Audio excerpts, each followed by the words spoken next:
নমস্কার, আপনারা দেখছেন আমার ইউটিউব চ্যানেল স্ট্রাগলার দেব। আমি স্বপন কুমার দেব আপনাদের সাথে। যে পাকিস্তান 1947 সালের দেশ বিভাগের পর থেকে ভারতের বিরুদ্ধে যেভাবে ষড়যন্ত্র করে এসছে, নাশকতা করে এসছে, ভারতের বিরুদ্ধে যুদ্ধ ঘোষণা করেছে, ভারতের ক্ষতির চেষ্টা করেছে, আনাচে কোনাচে জঙ্গিদের ট্রেনিং দিয়ে ভারতের ক্ষতি করার চেষ্টা করেছে, ভারতের সীমান্ত পেরিয়ে পয়সা দিয়ে নানা রকম ডিস্ট্রাকটিভ ওয়ার্ক তৈরি করেছে, ভারতকে ব্যতিব্যস্ত করে তুলেছে। সেই পাকিস্তান কিন্তু আজকে নিজেদের জঙ্গিদের দ্বারা আজকে নিজেরাই কিন্তু কুপোকা। তারা বলে না যে বেশিবার বেরো না ঝরে যাবে, ঠিক তাই হয়েছে। অতিরিক্ত বেড়ে যাওয়ার পর অপরের ক্ষতি করলে নিজের ক্ষতি যে হয়, এটা অলিখিত ঈশ্বরের একটা বিধিলিপি। ঈশ্বরকে আমরা কেউ দেখিনি, কিন্তু এইটুকু আমরা ধার্মিক কথা থাকুক বা না থাকুক, আমরা মানি বা না মানি, কিন্তু এইটুকু আমরা মানি যে অপরের ক্ষতি করলে নিজের ক্ষতি হবেই, হতে বাধ্য। সততার জয় সবার শেষে আছে। অধর্মের পরাজয়, পরিণতি খুব খারাপ হয়। স্ট্র্যাটেজিক ডেপ্থ তথা পাকিস্তানের বুমেরাং। এই যে পাকিস্তান কিছুদিন আগে, আজকে ধরুন সোমবার 23 তারিখ, 23শে মার্চ 2026 সাল, বিধানসভা, পশ্চিমবঙ্গে বিধানসভা ভোট আসন্ন। তার বিভিন্ন রাজনৈতিক দল জোর কদমে প্রচার করছে। তো এই যে কিছুদিন আগে পাক সরকার যুদ্ধ ঘোষণা করেছে পশ্চিমের পড়োশি, তারই পড়োশি এবং ভারতেরও পড়োশি আফগানিস্তানের বিরুদ্ধে। যে আফগানিস্তানের তালিবান অবশ্যই ভালো নয়, তা নানা রকম একটা জঙ্গি সরকার বলা যেতে পারে। তালিবান খুব নৃশংসভাবে অনেক কিছু করেছে, মানুষকে খুন করেছে, হত্যা করেছে, নারীদের স্বাধীনতা কেড়ে নিয়েছে। সেই আফগানিস্তানের বিরুদ্ধে পাকিস্তান যুদ্ধ ঘোষণা করেছে। অর্ধশতকে তার তীরটা ঠিক ঘুরে গেছে এবার পাকিস্তানের দিকে। যে পাকিস্তান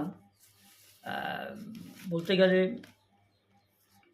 এই যে তস্কর লইবা, জৈশ মোহাম্মদ, এই যে নানা রকম জঙ্গিদের ওখানে ট্রেনিং দিচ্ছে, জঙ্গিদের উৎপাদন করছে ভারতের বিরুদ্ধে, এবং ভারতের বিরুদ্ধে সেই জঙ্গিদেরকে নানা দিক দিয়ে সীমান্ত পেরিয়ে অনুপ্রবেশ করিয়ে নানা রকম ধ্বংসাত্মক কাজ করছে। প্রচুর ভারতীয়দের মেরে ফেলেছে, খুন করে ফেলেছে, হত্যালীলা করেছে, নানা রকম বোম ব্লাস্ট করে অনেক কিছু বিল্ডিং তারা ধ্বংস করেছে, তার সঙ্গে প্রচুর মানুষ মারা গেছে। আজকে সেই পাকিস্তান কিন্তু পাকিস্তান তেহরিক তালিবান এবং তাদেরই আরেকটা প্রদেশ বালুচিস্তানের বালুচ লিবারেন্স ফ্রন্ট এবং আফগানিস্তানের তালিবান জঙ্গি, এই তিনটে সরাসরি আক্রমণ শুরু করেছে পাকিস্তানের ভেতরে পাকিস্তান সরকারের বিরুদ্ধে। এতদিন তারা ভারতকে ক্ষতির চেষ্টা করেছিল, এখন তারা নিজেরাই ভুগছে। দেখুন, 2026 সালের 27শে ফেব্রুয়ারি বৃত্তটা সম্পূর্ণ হলো। ওই দিন পাকিস্তানের প্রতিরক্ষা মন্ত্রক সরকারিভাবে আফগানিস্তানের বিরুদ্ধে একটা যুদ্ধ ঘোষণা করেছিল এবং সীমান্ত পার করে পাকিস্তানি বোমবার উড়ে গেল কাবুল সহ অন্য কয়েকটি আফগান শহরের দিকে। আফগানিস্তানের শাসক দল তালিবানও হাত গুটিয়ে বসে থাকেন। শুরু হলো প্রতি আক্রমণ। পূর্ব দিকে ভারতের মতোই পাকিস্তানের সঙ্গে তাদের পশ্চিমের প্রতিবেশী আফগানিস্তানের সম্পর্কের একটা বহুদিন ধরে তলানিতে চলেছে। এখন আফগানিস্তানের সঙ্গে পাকিস্তানের সম্পর্ক ভালো নয়, অথচ ভারতের সঙ্গে আফগানিস্তানের সম্পর্কটা মোটামুটি ভালো, খুব খারাপ নয়, এটুকু বলা যেতে পারে। তো সেটাই আমি বলার চেষ্টা করছি আর কি, যে পাকিস্তানের পরিণতিটা কী। এবং সীমান্তের এপার এবং ওপারের মাঝে মধ্যে গোলাগুলি বিনিময় করা চলে। আর তেতো রাজনৈতিক সম্পর্কে প্রভাব পড়েছে ক্রিকেটেও। মাঠের মধ্যে দুই দেশের খেলোয়াড়দের হাতাহাতি এবং মাঠের বাইরে দু দেশের সমর্থকদের মধ্যে মারামারির একাধিক নজির রয়েছে, কিন্তু যুদ্ধ ঘোষণা এই প্রথম। ঈশান কোণে সিঁদুরের মেঘের প্রথম চিহ্নটা দেখা গিয়েছিল ৭৯ বছর আগে। ১৯৪৭ সালের ৩০শে সেপ্টেম্বর সদ্য স্বাধীন হওয়া পাকিস্তান ওই তারিখে সেদিন রাষ্ট্রপুঞ্জের সদস্যপদ পেয়েছিল। আর প্রথম অনুযায়ী নতুন সদস্যকে অন্যরা আনুষ্ঠানিকভাবে রাষ্ট্রপুঞ্জের সদস্যপদের জন্য স্বীকৃতি দেয়। সেদিন কিন্তু পাকিস্তানকে বাকি সদস্যরা স্বীকৃতি দিয়েছিল, একমাত্র ব্যতিক্রম ছিল এই আফগানিস্তান। এটা আপনাদের জ্ঞাতার্থে বলি, এইটা আমারও জন্মের আগের ঘটনা। এই রিপোর্টটা আমি সংগ্রহ করে আমি আপনাদের জন্য এটা আজকে আপনাদেরকে সঙ্গে শেয়ার করছি। এবং দেখুন, এই যে আফগানিস্তান আজ থেকে ধরুন ৭৫-৭৬ বছর আগে যখন নতুন রাষ্ট্রপুঞ্জের সদস্য পদ লাভ করে পাকিস্তান, এই আফগানিস্তান কিন্তু স্বীকৃতি দেয়নি। অন্যান্য কিছু দেশ দিয়েছে, আফগানিস্তান দেয়নি। এবং কেন দেয়নি সেটা পরে আমি আসব। এবং দেখুন, এই যে একটি ইসলামী দেশ হয়ে অন্য আরেকটি ইসলামী দেশের সদস্যপদে এমন বিরোধিতা করেছিল কেন আফগানিস্তান? জবাবে আফগান প্রতিনিধি জানিয়েছিলেন তারা স্বাধীন পাখতুনিস্তান এর যে অংশটি আছে সেটি দখল না ছাড়া পর্যন্ত তারা পাকিস্তানের সদস্যপদ মানবে না। এটা নিয়ে কিন্তু আজ পাকিস্তানের অন্দরে বিশাল অশান্তি। এই যে একটু আগে বলেছিলাম যে ৩টে জঙ্গি দল একত্রিত হয়ে পাকিস্তানকে নাস্তানাবুদ করে দিচ্ছে। সেখানকার জৈশ মোহাম্মদ, লস্কর তৈবা, এদের নামি দামি খাতারনাক সাংঘাতিক জঙ্গি নেতাদের গুপ্ত হত্যা করে ফেলছে প্রকাশ্য রাস্তায়, এখনো পর্যন্ত ধরা পড়েনি। পাকিস্তানের ঘাঁটিতে জৈশ মোহাম্মদ, লস্কর তৈবা, এই যে জঙ্গি আরও কিছু জঙ্গি সংগঠন যেগুলো আছে, তাদের নেতাদের, জঙ্গি নেতাদের একদম পাকিস্তানের মধ্যে গুলি করে মেরে দিচ্ছে, ধরতে পারছে না। কী করে তার খবর পাচ্ছে যে এই গাড়িতে যাচ্ছে বা এই বাজারে যাচ্ছে বা এই জায়গাটায় আছে, ঠিক সেই সময় সন্ধিক্ষণে দুর্দান্ত টার্গেটে মেরে দিয়েছে এরকম বেশ ১০-১৫টা বড় নেতা।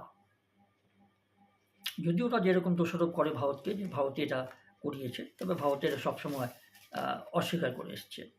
এইবার দেখুন যে এই যে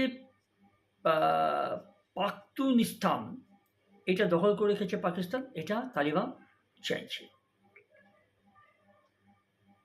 মানে আফগানিস্তান সরকার এখন বর্তমান।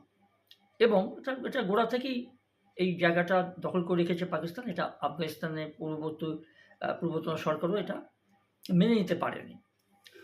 ১৯৮৩ সালে ব্রিটিশ রাজপুরুষ স্যার মার্টিমার এই যে ডুরান্ড ভারত এবং আফগানিস্তানের সীমান্ত নির্দেশক যে রেখা টেনে দেয়, সেটাই পরবর্তীকালে ডুরান্ড লাইন বলে পরিচিত হয়। এবং ১৯৪৭ সালে ভারত এবং পাকিস্তানের বিভাজন হওয়ার পর ওই লাইন পাকিস্তান এবং আফগানিস্তানের সীমান্ত হিসেবে বিবেচিত হয়ে থাকে।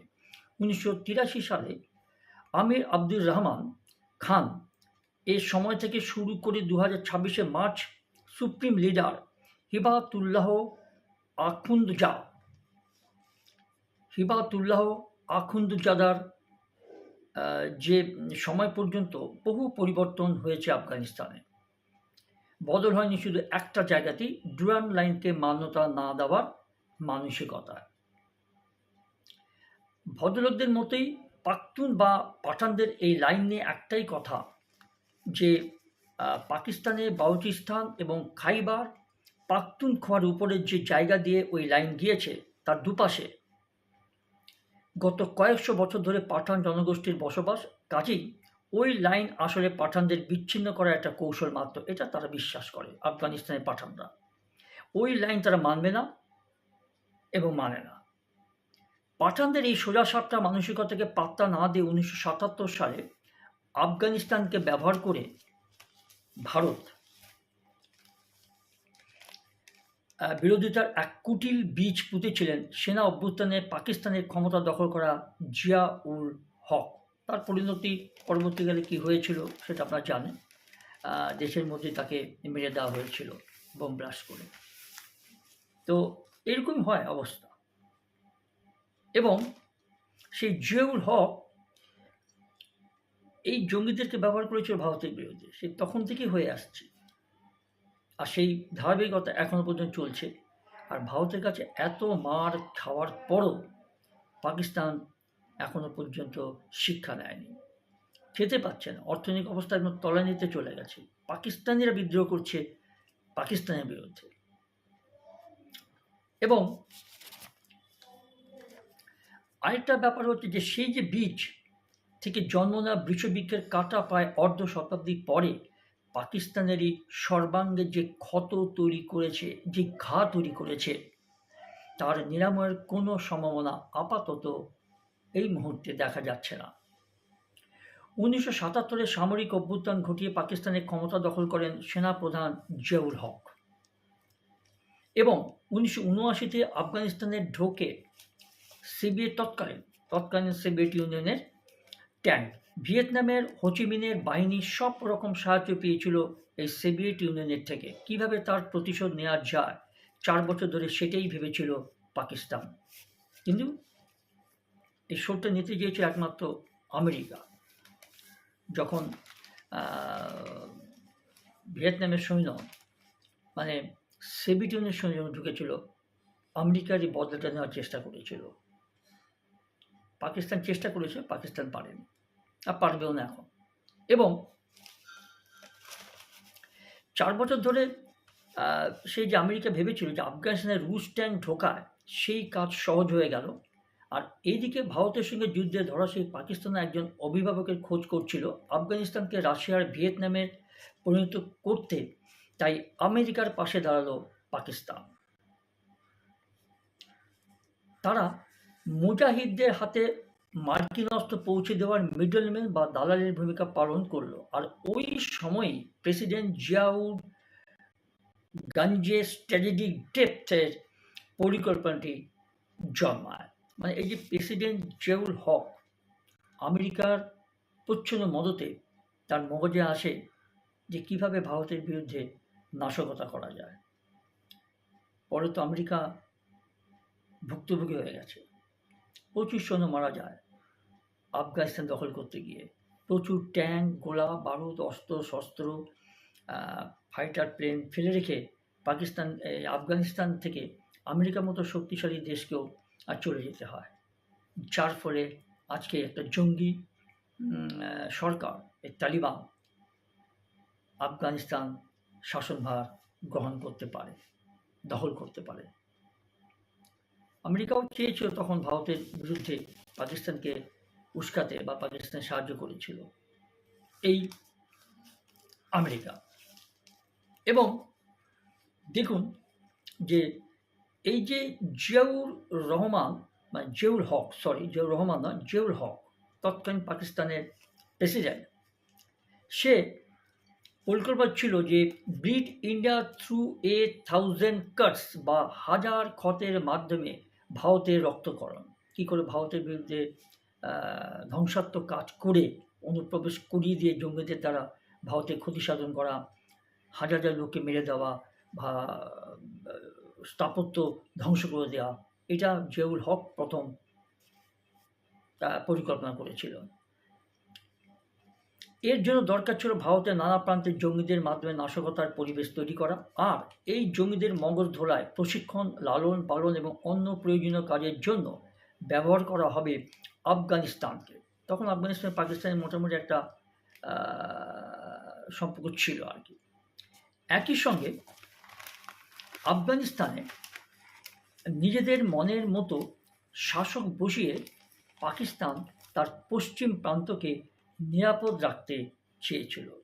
মানে আফগানিস্তান পাকিস্তানের ঠিক পশ্চিম পাশে অবস্থিত। কিন্তু হলো ঠিক উল্টোটা। পাকিস্তানি আফগানিস্তানের এই যে স্ট্র্যাটেজিক ডেপথের পরিণত হয়েও গেল। 30 বছরের মধ্যে আমেরিকান অস্ত্র এবং অর্থে পুষ্ট হয়ে আফগানিস্তানের বিভিন্ন প্রান্তে প্রথম আহমেদ শাহ মাসুদ, আব্দুল হক এবং জালালউদ্দিন হাক্কানি এগুলো সব জঙ্গি নেতা, কিন্তু আফগানিস্তানের তালিবান নেতা, মানে জঙ্গি নেতা। এবং বুরহানুদ্দিন রব্বানি, গুলুবুদ্দিন হিকমতিয়ার এগুলো সব সাংঘাতিক সব আফগান তালিবানের জঙ্গি নেতা। এরা মানুষকে খুন করে, জ্যান্ত মানুষের বুক থেকে হৃৎপিণ্ড খুলে নিয়েছে, চোখ উপড়ে নিয়েছে না মেরে, মাথা কেটে নিয়েছে, মানে সাংঘাতিক। ইসলামিক স্টেটের ধাঁচে এইসব নৃশংস হত্যাকাণ্ড এই তালিবান করেছে এককালে, তালিবান জঙ্গিরা। আজকে যে আফগানিস্তানে শাসনভারে আছে, শাসন ক্ষমতায় আছে। এবং তারপরে এই যে আব্দুল রসুল, সাইয়াফ, আব্দুল রশিদ দোস্তাম, এরাও কিন্তু তালিবানের একটা সাংঘাতিক জঙ্গি নেতা। এরা সামরিক নেতারা নিজেদের মধ্যে করে নিজেদের মতো করে একটা সোভিয়েত ইউনিয়নের বিরুদ্ধে যুদ্ধ ঘোষণা করে। কিন্তু অচিরে রঙ্গমঞ্চে দেখা যায় সৌদি আরবের জঙ্গি সংগঠন আল কায়দা, যে আল কায়দার ওসামা বিন লাদেন, এটা সৌদি আরব থেকে সৃষ্টি হয়েছিল। সৌদি আরবেই থাকতেন ওসামা বিন লাদেন, দর্শনে এমে, একদম বিলিয়নার, এত অর্থ, এত শিক্ষিত মানুষ, কিন্তু কোনো রাষ্ট্র গঠনের কাজে বা সামাজিক কাজে নিজের প্রতিভাকে কখনো তিনি ব্যবহার করেননি। তিনি ধ্বংসাত্মক কাজে, জঙ্গিপনার কাজে ব্যবহার করেছিলেন। আর মৃত্যু তার হয়েছে আমেরিকার হাতে, পাকিস্তানে, সপরিবারে। এবার জঙ্গি সংগঠন আল কায়দা কিন্তু সৌদি আরব থেকেই সৃষ্টি, এবং তার হেড, তার প্রতিষ্ঠাতা হচ্ছে ওসামা বিন লাদেন। আসলে নামটা জানেন, মারা গেছে 1988-তে। ভিয়েতনাম আমেরিকার মতোই আফগানিস্তান থেকে মুখে চুনকালি মেখে বিদায় নেয় রাশিয়া। আর এরপর আমেরিকা তার স্বভাব মতোই আফগানিস্তানকে বাতিল ভাড়ের মতো ছুঁড়ে ফেলে দেয়। আর সেখানে শুরু হয় ক্ষমতা দখলের লড়াই। শেষ পর্যন্ত তালিবান আফগানিস্তানের ক্ষমতা দখল করলে পাকিস্তান এবং সৌদি আরবে প্রথম তাদের স্বীকৃতি দিয়েছিল। স্ট্র্যাটেজিক ডেপথ, তথ্য তখন প্রায় চলে যাওয়ার মুখে। কিন্তু দেখুন, তারপরই সব হিসেব উল্টে গেল। 9-11 সেপ্টেম্বর 2011 সাল,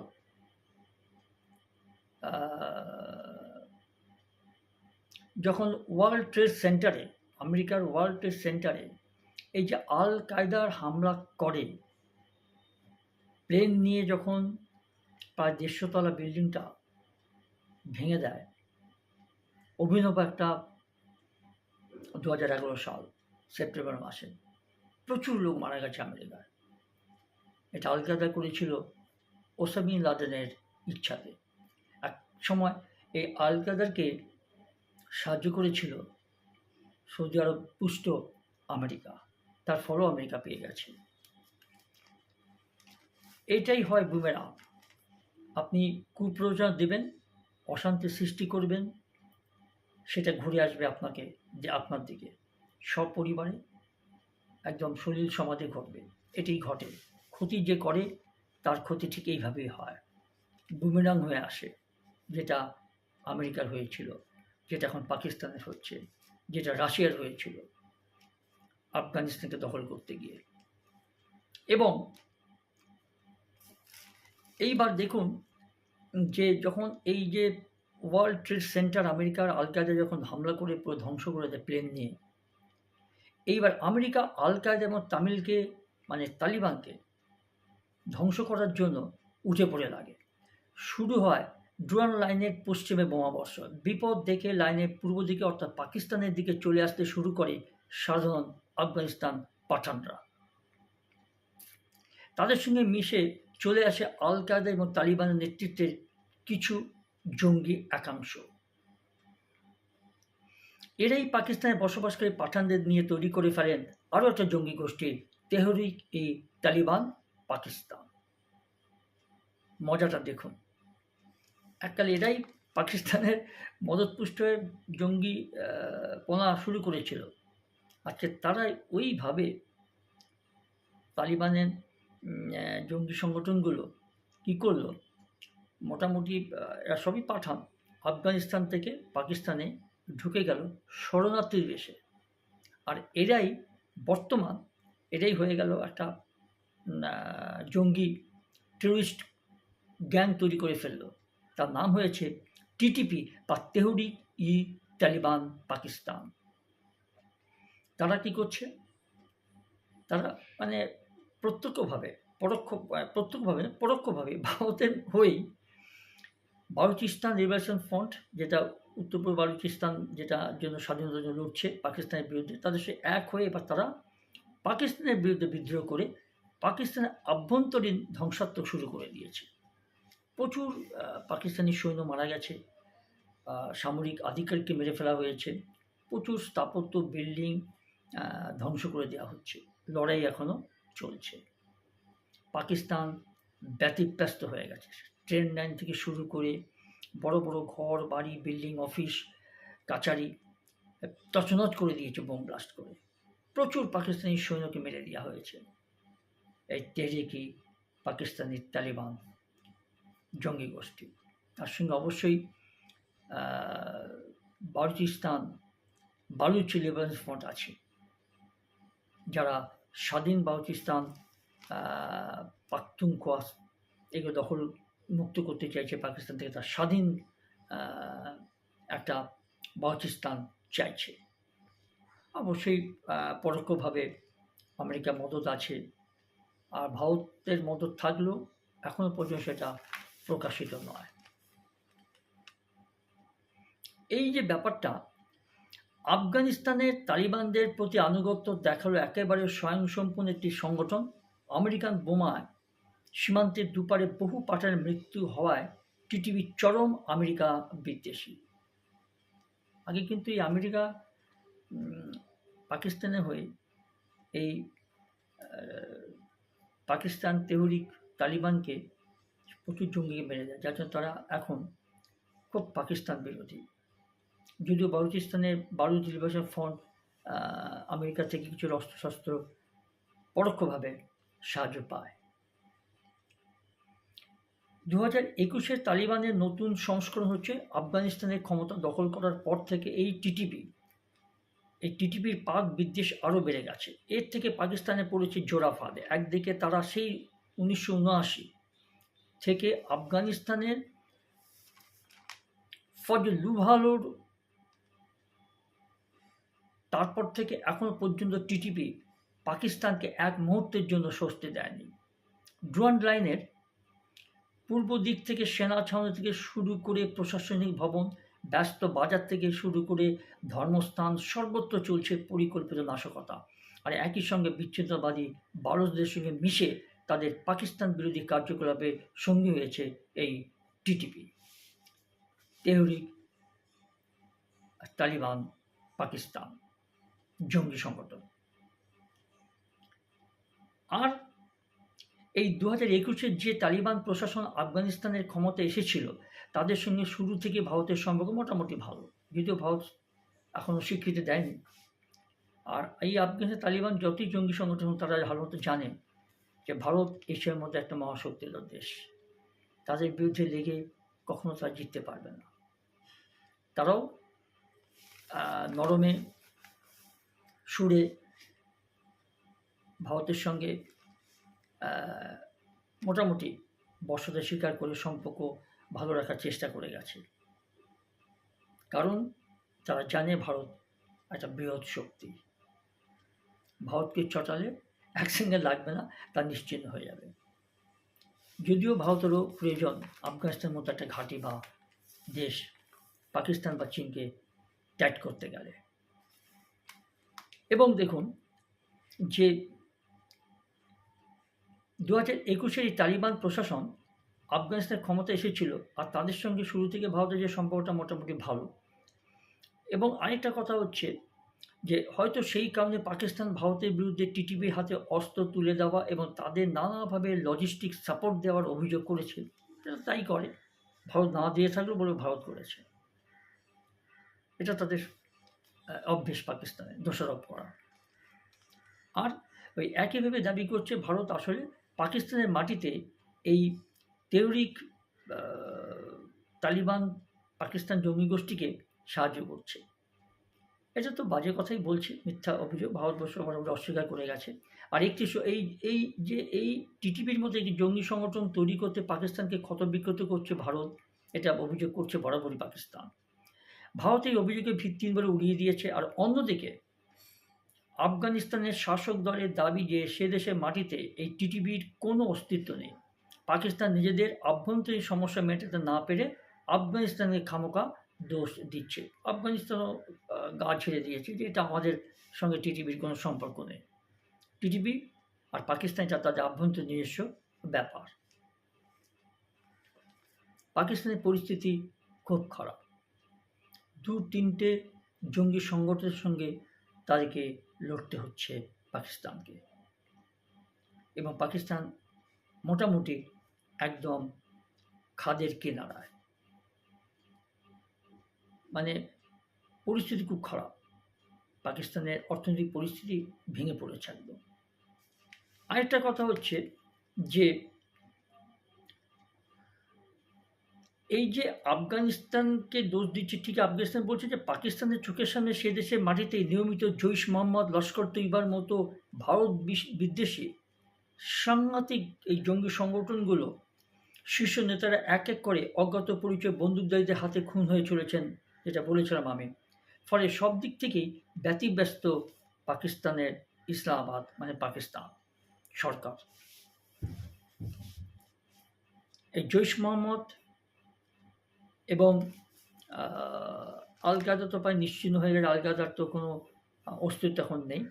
এই জৈশ মোহাম্মদ এবং তস্কর লেইবার, যেটা মাসুদ আজাহার এবং শহীদ মোহাম্মদ, এই দুই জঙ্গি নেতা, এই দুটো সংগঠনে তাদের নেতাদের, সাংঘাতিক জঙ্গি নেতাদের পাকিস্তানি মেরে দিচ্ছে অজ্ঞাত পরিচয় কোনো দুষ্কৃতী। কারা মারছে এখন ধরা পড়েনি। এত নিরাপত্তার মধ্যে অত 50টা গাড়ি যাচ্ছে, কোন গাড়িতে তাদের সেই নেতা আছে ঠিক তাকে টার্গেট করে রাত্রেবেলা ওই গাড়ির যাওয়ার সারির মধ্যে গভীর অন্ধকারে গুলি চালিয়ে সামনে বসে থাকা জঙ্গি নেতাকে মেরে সেই জঙ্গি দুজন হাওয়াতে মিলিয়ে যাচ্ছে অন্ধকারে, ধরতে পারেনি এখনো পর্যন্ত। জেলের মধ্যে মেরে দিচ্ছে। পাকিস্তানের পরিস্থিতি এটাই হয়, যেটা যারা অপরের ক্ষতি করে তাদের ক্ষতি ঠিক এইভাবে ঈশ্বর দেয়। এটা ভবিতব্য। অপরের ক্ষতি করতে গেলে নিজের একদিন ক্ষতি হবেই, হতে বাধ্য। এটা আমি আপনার কাছে জানালাম। আমি ভাবছিলাম এটা আপনার সঙ্গে শেয়ার করি। এর অনেক পুরনো, এগুলো আমাদের জন্মের আগে ঘটনা। আমি এই রিপোর্টটা তৈরি করে তারপরে আমি আপনাদের সঙ্গে শেয়ার করছি। এবং দেখুন, এবার যেটা হয়েছে কি, আসলে এই 1980-র দশকের মাঝামাঝি থেকে ভারতের সঙ্গে ঠিক যে আচরণ পাকিস্তান করে এসেছে, এইবার তাদের বিরুদ্ধে সেই একই দাবাই প্রয়োগ করতে শুরু করেছে তালিবান এবং টিটিপি। আফগানিস্তানের তালিবান এবং পাকিস্তানের তেহরিক তালিবান জঙ্গি গোষ্ঠী, আর তার সঙ্গে তো বালুচিস্তানের স্বাধীনতার জন্য লড়াই করছে বালুচ লিবারেশন ফ্রন্ট। এই তিন শক্তি পাকিস্তানকে ব্যতিব্যস্ত করে দিয়েছে। সেখানে জৈশ মোহাম্মদ এবং তস্কর লেইবার মতো এই তাবর, এই দুই জঙ্গি সংগঠন পর্যন্ত পেরে উঠছে না। তাদের নেতাদের ঠিক এইভাবেই মেরে দিচ্ছে তারা। অজ্ঞাত পরিচয় দুষ্কৃতীরা এখনো পর্যন্ত ধরা পড়েনি, আর কেউ স্বীকার করছে না কে মেরেছে। এবং দেখুন যে স্ট্র্যাটেজিক ডেপথ, যে কথাটা, নীতি গ্রহণের প্রায় 50 বছর পর পাকিস্তান উপলব্ধি করেছে এতদিন তারা আফগানিস্তানকে ব্যবহার করেনি, আসলে আফগানিস্তানই পাকিস্তানকে ব্যবহার করেছে। এইটাই আপনাদের আমি জানাতে চেয়েছিলাম। ভালো থাকবেন, সুস্থ থাকবেন। লাইক, শেয়ার, ফলো খুব কম হচ্ছে, আমি মোটেই এতে খুশি নই। যদি লাইক, শেয়ার, সাবস্ক্রাইবটা ভালো মতো করেন, ভালো হয়। এই প্রার্থনা রেখে এবং এই আবেদন রেখে প্রার্থনা করি আপনারা সকলে ভালো থাকবেন, সুস্থ থাকবেন। আজ এই পর্যন্ত। আবার অন্য কোনো দিন অন্য কোনো ভিডিওতে